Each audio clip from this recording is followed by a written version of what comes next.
welcome everyone back to another episode of Not Fighting. I'm Tyler Bishop. And I'm Jena Bishop. And this is an episode where we'll have both the video and audio both available as you've come to expect it, except for like the last couple of episodes where we mess up the audio in one and then... Okay, well, yes, all the things that, and then, I just got over COVID. So it finally got me, and last week I powered through feeling pretty crappy and then recorded an episode anyway, but looked like death, so we couldn't. No. We couldn't. Well, in that episode, I think at the beginning you said something like, maybe no one will ever see this because you felt like you just weren't at your best. But we released it on audio. Yeah. So I said it was probably going to be audio only, and it was. You can count on Jena Bishop to show up. I will do everything in my power, and also be responsible to stay home. Yeah, that's true too. We talked about this ad nauseum in previous episodes, but jiu-jitsu people, I feel like, are some of the least considerate when it comes to like communicable diseases. Yeah, was it? We were listening to Craig Jones on Joe Rogan. I was listening to him talk about how he had that like weird staph infection. No, the eye virus. Oh yeah, stuff. The whatever, like conjunctivitis or something in the eye, and like competed with it and like gave everyone that hit. And it's like, but it was ADCC and I can't. It's only every other 2 years. And it's like, it's so irresponsible. Like that's why it spread to everyone. And like there was people that couldn't compete at all because they had it like really bad. And then you spread it to everyone. And like I'm a huge fan of Craig Jones. I like him, but also like it's kind of a kind of a dick move. I think it's something that's like learned in jiu-jitsu early on. It's like somebody has like ringworm and you're like a white or blue belt and you're like, oh my God, that guy's got ringworm. Like, what do? Like, like stay at home and then treat it. And then once it's well, come back. No. And then people are like, no, I like put tape on it most days when I'm not in a hurry and don't forget. Although, like, that's something I'm like, ringworm, it's, like, not that big of a deal because it's not really, like, it's like, oh, you're going to be itchy in a spot for, like, a minute and then it can keep spreading. But, like, if you just keep it covered. It's like a contagious bug bite. Yeah, it's just, like, just keep it covered and, like, keep treating it. Like, keep it covered at minimum, And then I'm not mad at you for training with that. But, like. Staph infection? Staph infection, those things are life-threatening. So, probably not. Like, spread that around to people. Also, like, your body, I mean, you can make it way worse for yourself. Yeah. Like, training through that stuff. Yeah. But we've heard plenty of athletes competing with staph infections. Yeah. I mean, I've had various infections in my body before. And even whenever the infection's gone or whatever, it's like, it sucks to, like, go through or whatever. But that's the thing. I feel like people in jiu-jitsu or martial arts, it's like the same thing with being sick. Somebody's like, I'm not sick, it's just allergies with a fever. Yeah. And you're like, what, bro? And it's like, when did you get sick? And then they're like, yesterday. And they're like, no, you didn't get sick. You are sick, You are sick, brah. You sick. Just stay at home. Yeah. I mean, that's kind of like how I got COVID is because one of the people that I train with was just had bad allergies. Yep. And gave everybody COVID. Gave everybody allergies. Hey, it's just allergic to COVID. And by the time they figured out that they had it, like they were already like, I don't know. Oops, you have COVID now. Like, yeah, we all, like they tested after somebody else had tested positive because they had a fever and chills and everything. And so it's just like, then by that time, they have a positive test, but like it's already like probably almost past the 10 days of being low-key, all viruses and bacteria are kind of like, they're sort of like an allergy. You're just allergic to that bacteria. Yeah, I am allergic to COVID. Oh man, you better like mask up because pet dander's going around right now. I don't understand. It's a common thing people are allergic to. Oh, yeah, but I don't understand, like, how that was... You know what? It would have worked better had I picked, like, the bacteria or something. Like, I think I get... Yeah. I get it now, but, like... I'm working on it. It's new material. You guys will see soon. And, that's, like, something that I we can talk about this, but like I'm always like encouraging you, and I'm always a fan of a lot of the things you do, but I know you better than you know yourself, I think, and I know your strengths and I know your weaknesses. And while you are charming and sometimes funny, stand-up comedy isn't like your it's something that I discourage. Stand-up comedy and magic. Magic because it's nerdy, but stand-up comedy because like you make my mom and her best friend laugh, but like that's my target demo. he can appeal to a older women's crowd. yeah I have a weird demographic I've found over time, and it's in no way ideal for a lot of different reasons. You know what I'm talking about. Should I bring it up, my demo? No, your demo is like 14-year-old girls like are always like crushing on you, which is weird and awkward, and like middle-aged women. Yep, and lesbians, believe it or not. I feel like I have an appeal there. If you're a lesbian, you're listening to this podcast, you're like, I don't find you appealing. I get it. It's more it's my wit and humor. Yeah, and also your haircut now, as Theo Vaughn would say. You got a lesbian haircut. It's a gender-neutral haircut. It's gender-neutral haircut. Yeah, it's good for everybody. One size fits all. It's like an oversized tee, you know? Which, really funny, if you don't watch the podcast, I'm growing the mullet back. And it's really funny because I was kind of sad when you cut it off. I was like, you know what? I like you better with it. Yeah, a lot of people said that. They were like, man, I miss mullet. Like, yeah. But anyways, I'm growing it back, and my barber, he's a cool guy, and he's like always very positive. And he was telling me recently, he's like, man, he's like, just the shape, your jawline, it's just like that cut works for you. Yeah. And I'm like, yeah, it's like, but because I'm from Missouri. Because you got some country jeans. Yeah, and then some of the other stylists that work in the building were like coming by and they're like, oh yeah, like it does look good. And it's like, yeah, again, like, because they were like, oh, it doesn't look good on everybody. I feel like a lot of people are trying it, but it's in my genes. It's like, my hair doesn't even grow out here. It only grows mullet. It's true. This is very true.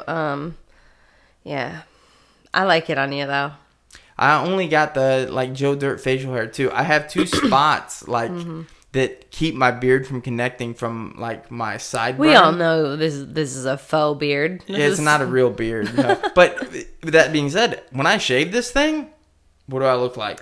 Yeah, you look like a child, and it creeps me out. So I like, but it's not you. It's kind of long right now. I actually just trimmed it down. Maybe I'm just used to it. But you're not allowed to do it like not allowed to. Well, this is true. You're not allowed to because I said you can't do a full like close shave, like razor shave. It has to be like trimmer. I think early on in one of our first episodes, I had accidentally taken the guard off my like shaver, and so I ended up having to just go like fully clean shaven because I'd like basically taken a big chunk out. And it was at that time that I realized that whenever I completely shave, even though I can't grow much more than this like blonde parse beard, I look both older and younger at the same time. I don't know how that's possible, but it is. Yeah. It's facts. Yep. This is weird. But you mentioned like being a fan, and yes. That's something that we hear a lot because obviously you've had a lot of success in your jiu-jitsu career, and then also like now like going into MMA. I think you're technically like the LFA flyweight champion at this point. Yeah. So it's weird because people are always like, oh, I think it's so cool how you're such a fan of your wife. Yeah. And it's funny because it's fun. It's always funny to both of us when people say that because we're like, well, what else would we be? Like, yeah. You're like, and this is going to sound like super cheeseball, but like, you're my favorite person. Like, yeah. And I've chosen you as like my life partner, my husband, like spouse. My life partner.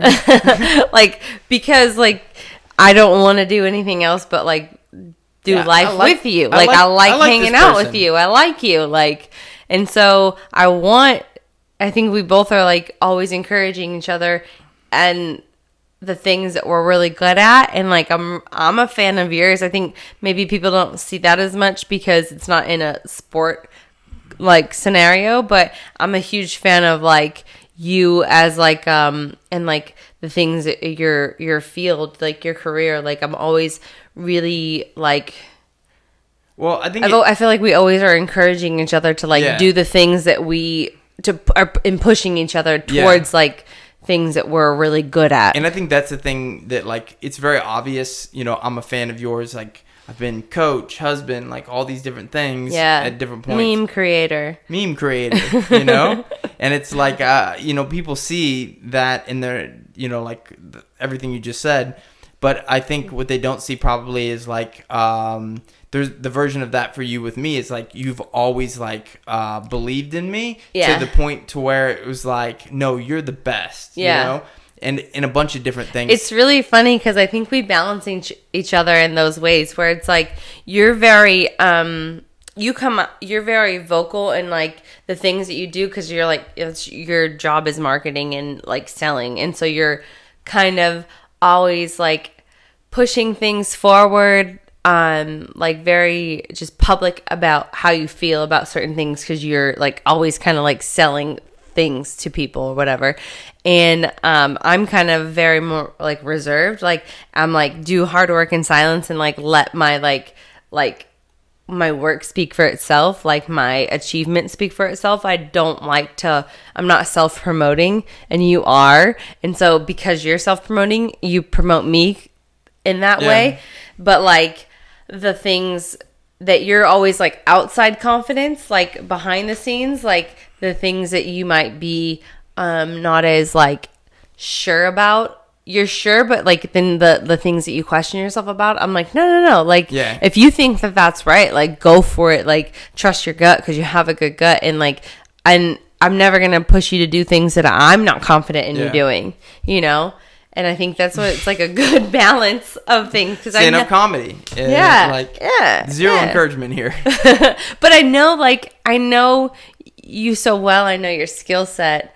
And it's like when you're chasing something that you're really passionate about, like I think I've always been like, no, that's the right thing to do. Like, go for it. It's like, you know, I think the things that I've second guessed, like you've made me convicted about. Because I'm like, well, she's just I know she's my wife, and I think we both have that back and forth where it's like, you know, I can encourage you in something in jiu-jitsu, but at some point you're like, yeah, I know you think I'm the best, but it's because you're my husband. You're being biased. Yeah. And that's true sometimes. But like, it's the same with me. It's like, there's a moment where I'm like, I know, but you don't know about this the way I do. But there's other things where it's like, you need the encouragement that you're not wasting your time, that you're headed in the right direction. Yeah. You know, it's not specific things. It's not like the next tournament or like the next project. It's like the next job, like the next move in your career, you know, something like that. And I think that's why it's so weird that people are like surprised that like you're such a fan of mine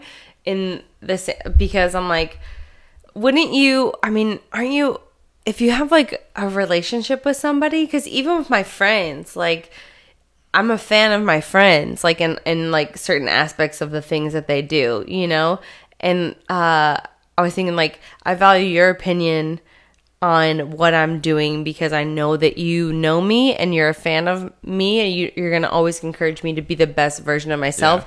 And I have friends that like their opinion matters to me in that same way. Yeah, totally. You know, like when there was like one of our friends that when I was like, I think I want to do MMA is a stupid, like, should I? And then I was like, both and I were talking, and I wanted to know what Moose thought. Like, that was the thing, because I was like, he's a friend that, like, genuinely cares, like, about me and also knows me well enough to be like, this is good or bad, you know? And I wanted somebody that we have, like, a close family tight relationship with that you know, like genuinely just wants the best for you, but also at the same time is removed in the romantic way that I am as a husband, to where it's like if you were like, hey, you're not jaded, there's no like, it's not, he's not jaded by like like the relationship of spouse, like as if you were gonna be like, I'm gonna start a bakery, he might be like, I've never really seen you bake anything, Jenna. Yes. That's facts. You're not a bad baker. I just want to throw that out there. I'm not like... I'm actually a pretty good baker. That's like your strength. It can taste good, but like also, it's not going to be the prettiest. And that's why I'm not opening a bakery. Yeah. But I think a lot of this stems from something that, you and I kind of briefly were talking about before this, but, it goes beyond that I'm just your husband and I believe in you. It's that I know you better than anybody else on the planet, and you know me better than, same. But the thing is like, I know you that well, and I'm not like creating memes because I'm your husband. I'm not creating memes because I'm a marketer. It's because I'm that big of a fan. Like, I'm an advocate. Like, I'm all in on Jenna Bishop. Like, I think that you're the next big thing in MMA. And yeah, I'm biased because I'm your husband, but I also know who you are. And I'm also like, no, she deserves it. She's awesome. She's really good. And as a human being... I'm trash. Yeah, please take the fight. But like, the thing is like, I realize that a big portion of what I like am a fan about with you is just who you are as a human being, you know? The authenticity. Yeah.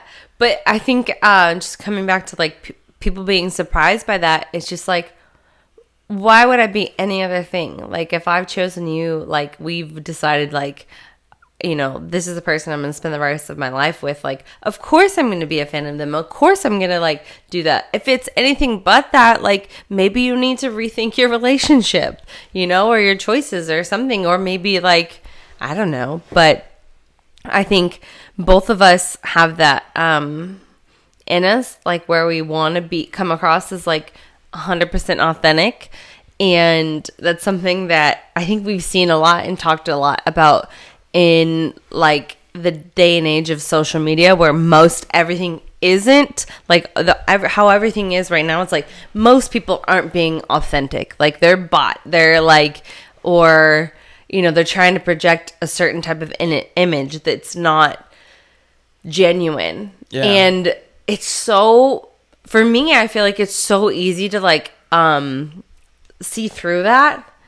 And I think a lot of people buy into it regardless. Yeah. And I think the thing too is like, where I think a lot of people, like, they may seem really genuine and authentic, but like, when they pull their best friend aside, they're like, say what they really feel. Yeah. Maybe not like quite like that. But I think it's one of those things that it's like, you and I at different points in our life, anytime we've had to portray ourselves or do something that just didn't feel like us or me or like you, it's like we get really unhappy. And that's why I think we encourage each other. Yeah, unhappy. And I feel like, because I don't think that I could be successful being something that I'm not.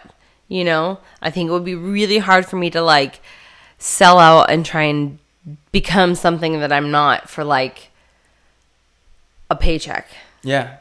Yeah, and I think, it's one of those things where it's like, you definitely... And it probably hurts me in a lot of ways. I was just getting ready to say that. It's like, we both know if like, as a human being, like, if you wanted to jump ahead of the line, if you wanted to get like, there's so many things you could do. You could talk shit. You could post a bunch of like risque pictures on Instagram. Like, there's a lot of things you could have done over the years that would have gotten you probably a lot more attention. But it's just not who I am. It's not who you are. And but I am somebody who I love to like talk trash and with my friends, with like the people that know me, because it's very tongue in cheek. Like, I'm very sarcastic, and like I think that's kind of how I show my love and affection for people, is like through sarcasm and like that kind of thing. But if I'm posting that stuff like on social media, it doesn't come off the same way, because you don't know, like you don't get the context of like me being like joking about it, and then it's like it just comes off weird or arrogant or like it's not who I want to be. Yeah. But like I think you see the guys like being successful, like in some of the, I think the most successful people, they're authentically doing, like, even if it's part of a game, like Nate Diaz is like the perfect example. He has everybody loves him. Like, he's probably one of my favorite fighters. I don't know that everybody loves him, but I think people he's a fan favorite. For like, sure, a fan favorite. He's a fan favorite, and you can't, like, for me, I'm like, I respect that he's never changed who he is. Like, he's not like he's just very authentic. And in some ways it hurts him. Like, in the same, like, in the fight last night, like him being like Stockton slap, punch, knock the guy down, but you point like, I got you, instead of like taking advantage of it. You could have jumped on him, but instead you're like just being like, haha, I caught you, man. Like, and you've been losing the whole fight. This is your chance. But like, he knew he could take the fight, like if he wanted to pour it on right then. But like, he also like wanted to like be like all like, I don't know, whatever. Nate Diaz, you know? I think there's something with that where it's probably a crutch for him, and probably something that's not healthy for him in his career, where he probably could have finished that fight, but like he didn't care about finishing the fight for everybody else. Like, he would like that. It bothered him afterwards. You could tell in the interview. Like, he doesn't like to lose. Like, he doesn't like to talk about it. It's like, it's literally like a torture, you know? But like, he, I think as long as he knew, like, proved to himself, like, oh yeah, I got this guy. Yeah, because he said, like, like if it was a street fight, he would have been knocked out. Like, he would have been done. It's like, well, it wasn't. It was a sanctioned bout in the UFC, and I'm not trying to hate, but also I'm a little hating on him because I don't like to see him lose. Yeah. So it's like, finish it when you can. That you know, Leon Edwards looked unbelievable. He did. He looked really good. Really good. Yeah. I don't know that. And I think he's somebody. It's like, you look at him and like, he didn't talk a lot of trash. He just like was quiet, confident, and it's probably why he goes under the radar, like, of a guy that's like really like one of the top contenders in the division. But people have pushed him to like be a little bit more trash talking. Yeah, like, you know, go get your shot, man. Yeah, 10 fight win streak, and he's confident, but like he's just him. He's a polite guy. He's an athlete. He's kind of shy. Mm-hmm. Like, it is what it is, and I think, you know, both of them are really good examples of where their personal qualities, their character, is not beneficial for them in their fight career, but they've both been undeniable in a lot of ways. Yes, you know? Yes. And that's the one thing that, you know, I think people all the time want to be Conor, because Conor McGregor is like the, I guess,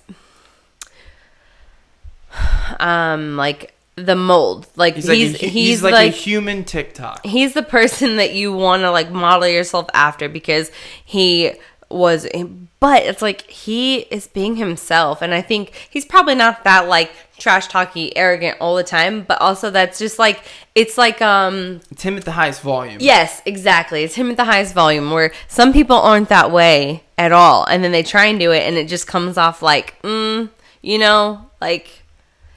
And you also have to be able to back it up. I mean, that's if you can't back it up, Henry it's like, man. Had to end up like leaning into like he's cringe, and it was like this like, gimmick, but it was because he was trying to do some of that, and you're like, ugh, it seems so bad. Yeah, it made me not want to like.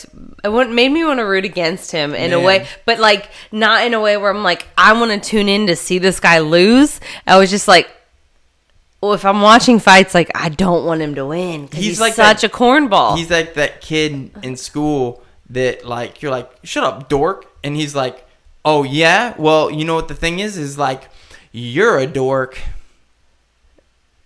And you're like, all right, cool. You know, like. All right, nerd. Beat it, nerd.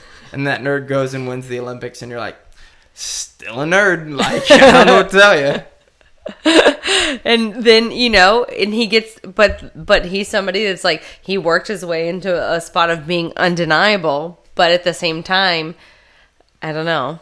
And then you have guys like Brandon Moreno, who is like just so genuine and authentic. He comes across that way, and he's really good.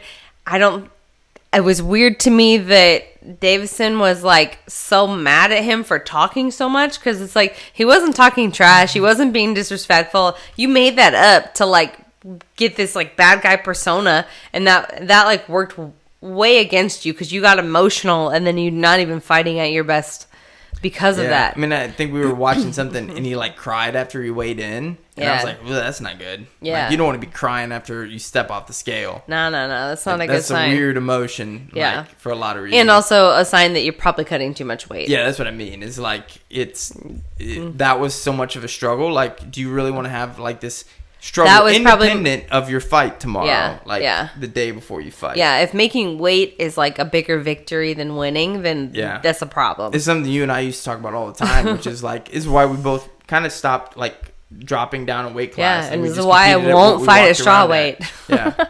Because, exactly. Because I'm small for flyweight, but, like, well, people tell me that, but I feel like that's my size. She's so small, guys. But I'm like, tiny for a flyweight. She might as well do atom weight. But, yeah.